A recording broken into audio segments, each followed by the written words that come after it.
என்னோட மகன் வீட்டுக்கு ஒரே பொண்ணு அப்படிங்கிறதுனால, அவ ரொம்பவே சோம்பேறியா இருந்தா. என்னோட மருமகனும் அவளோட இந்த வழக்கத்தினால ரொம்பவே சலிப்படைஞ்சு என்ன அங்க கூப்பிட்டாரு. ஒரு நாள் நைட்டு 11 மணிக்கு அவரு என்ன அவரோட ரூமுக்கு கூப்பிட்டு அப்ப சொன்னாரு, "இன்னைக்கு உங்க பொண்ணு தூங்கிட்டா. ஆனா என்னால என்னோட ஆசைய கட்டுப்படுத்திக்கிட்டு சும்மா தூங்க முடியாதுன்னு" சொன்னாரு. இப்படி சொல்லிட்டு மருமகன் வந்து என்ன அவரோட ரூமுக்கு கூப்பிட்டு, நான் என்னோட மகளுக்கு ஹர்கிஸ்வதரா வயசுல தான் கல்யாணம் பண்ணி வச்சேன். இவ்வளவு தாமதமான கல்யாணத்துக்கான காரணம், என்னோட மகள் வீட்டுக்கு ஒரே பிள்ளை அப்படிங்கிறதுனால, அவ ரொம்பவே செல்லமா வளர்க்கப்பட்டா. அவளுக்கு வீட்டு வேலை செய்யக்கூட பழக்கமே இல்ல. அதனால தான், என்னோட மகளுக்காக ஒரே மகன் மட்டும் இருக்கக்கூடிய மருமகனா நான் எதிர்பார்த்தேன். பல வருஷ தேடலுக்கு அப்புறமா, நான் விரும்பின மாதிரியே ஒரு மருமகன் எனக்கு கிடைச்சாரு. என்னோட மருமகன் தான் தனிமையில இருந்தாரு. அவருக்கு பெற்றோர் இல்ல. அவர் ஒரு நல்ல வேலையிலயும் இருந்தாரு. கூடவே சொந்தமா வீடும், சில சொத்துக்களுமே இருந்துச்சு. என்னோட மகளுக்கு இது ஒரு சிறந்த உறவா இருக்கும்னு எனக்கு தோணுச்சு.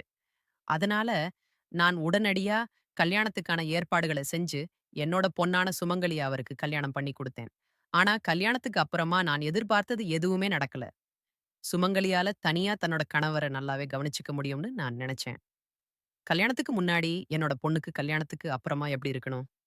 கணவரை எப்படி பாத்துக்கணும்னு சொல்லி, எல்லா விஷயத்தையுமே அவளுக்கு புரிய வச்சுட்டேன்னு நான் நெனச்சேன். ஆனா, கல்யாணம் முடிஞ்ச சில மாசங்களிலேயே, அவள் பத்தின சில புகார்கள நான் கேட்க ஆரம்பிச்சேன்.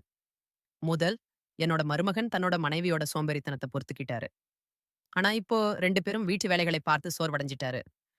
ஒரு நாள் என்னோட மகளை பத்தி விசாரிக்கிறதுக்காக அவளோட வீட்டுக்கு போக முடிவு பண்ணேன். நாங்க 2 நாட்கள் தங்குனேன். 2 நாட்களுக்கு அப்புறமா நான் என்னோட வீட்டுக்கு திரும்ப ஆரம்பிச்சப்போ, சுமங்கலி என்னை தடுத்து நிறுத்தினான். அவ அம்மா, "எனக்கு இப்போ ரொம்பவே சோர்வா இருக்கு.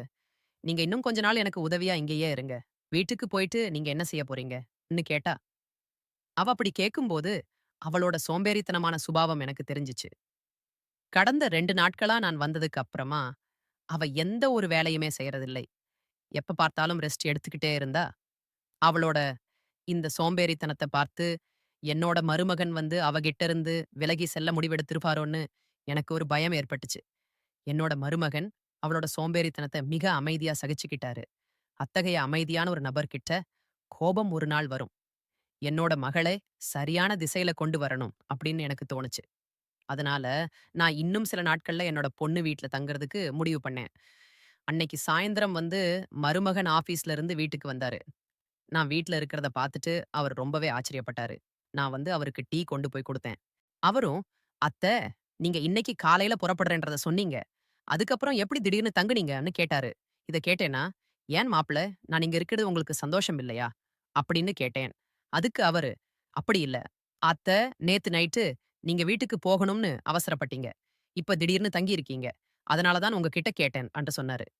அது மட்டும் இல்லாம, "நீங்க எங்க இருந்தாலும் எனக்கு லாபம் தான். ஏன்னா கடந்த 2 நாளா உங்களோட கையில ரொம்பவே சுவையான உணவ நான் சாப்பிட்டேன். கல்யாணம் ஆனதுல இருந்து இப்ப வரைக்கும் வயிறு நிரம்ப சாப்பிடுறதே இல்ல." மருமகன் சொன்ன அந்த வார்த்தைய கேட்டதும், சுமங்கலி தன்னோட கணவர எந்த அளவுக்கு நல்லா கவனிச்சுக்கிறான்னு எனக்கு புரிஞ்சது. நான் அவன்கிட்ட, "நான் இன்னும் சில நாட்கள் தங்கி உங்கள கவனிச்சுக்கிறதோட, சுமங்கலிக்கு சில வீட்டு வேலைகளையும் கத்துக் குடுக்கிறேன்" சொன்னேன். அப்ப மருமகன், "நீங்க எப்பயும் இங்கேயே தங்கினாலும் எனக்கு எந்த பிரச்சனையும் இல்லை. ஏன்னா நீங்க வீட்ல இருந்தா சுமங்கலி உங்கள போல ஆயிடுவான்னு" சொன்னாரு. நான் இங்க தங்குறதுக்கு மருமகனுக்கு எந்த பிரச்சனையும் இல்ல அப்படிங்கிறதுனால, நான் அவரோட வீட்ல தங்க ஆரம்பிச்சேன்.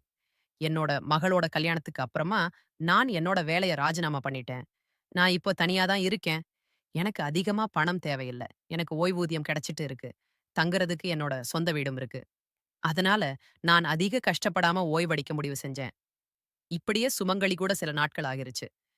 கடந்த 2 நாளா நான் மருமகனை நைட்ல ஹால்ல பார்த்துட்டு இருக்கேன். மருமகனுக்கும் சுமங்கலிக்கும் இடையில ஏதோ நடக்குதுன்னு எனக்கு தோணுச்சு. கடைசியா என்னால பொறுத்துக்க முடியல. 3வது நாள் என்னோட மருமகன் ஹால்ல இருக்கிறத பார்த்துட்டு, நான் அவன்கிட்ட போயி, அவர் ஹால்ல தூங்குறதுக்கான காரணத்த கேட்டேன். அப்ப அவர் எதுவுமே பேசாம, என்னோட கைய புடிச்சுக்கிட்டு தன்னோட ரூமுலுக்கு கூட்டிட்டு போனாரு. அங்க போயி, "அத்த, உங்க மகன் எவ்வளவு ஆழ்ந்த தூக்கத்துல இருக்கிறான்னு பாருங்க. இப்ப எங்களுக்கு கல்யாணமாகி 4 மாசம் ஆகிருச்சு. சுமங்கலி இந்த 4 மாசத்திலேயே 4 வருஷம் மாதிரி ஆக்கிட்டா. கணவனுக்கு நேரம் குடுக்கணும் அப்படிங்கிறது அவளுக்கு தெரிஞ்சிருக்கணும். அவளுக்கு தூக்கம் எவ்வளவு புடிச்சிருக்குங்கிறது எனக்கு புரியவே இல்ல. இது உண்மையிலேயே சுமங்கலி முதல் திருமணமா? ஏன்னா, அவளுக்கு என்கிட்ட எந்த ஒரு ஆர்வமுமே இல்ல. இப்ப அவளுக்கு ஒரே விஷயத்த தினமும் புரிய வச்சு, எனக்கு தலைவலியே வந்துருது. அதனால தான் நான் ஹால்ல போய் தூங்கிருவேன்." அப்படின்னு சொன்னாரு. மருமகனோட பேச்ச கேட்டு நான் ரொம்பவே அதிர்ச்சி ஆயிட்டேன். என்னோட மருமகன், என்னோட மகளால கொஞ்சம் கூட மகிழ்ச்சியா இல்ல. அப்ப நான் அவகிட்ட, "நீங்க கவலைப்படாதீங்க. நான் சுமங்கலிக்கு புரிய வைக்கிறேன்." மருமகனுக்கும், மகளுக்கும் இடையில இருக்கக்கூடிய உறவ பத்தி எனக்கு தெரிஞ்சதுனால, என்னோட கண்ணுல இருந்து தூக்கமே மறைஞ்சிருச்சு.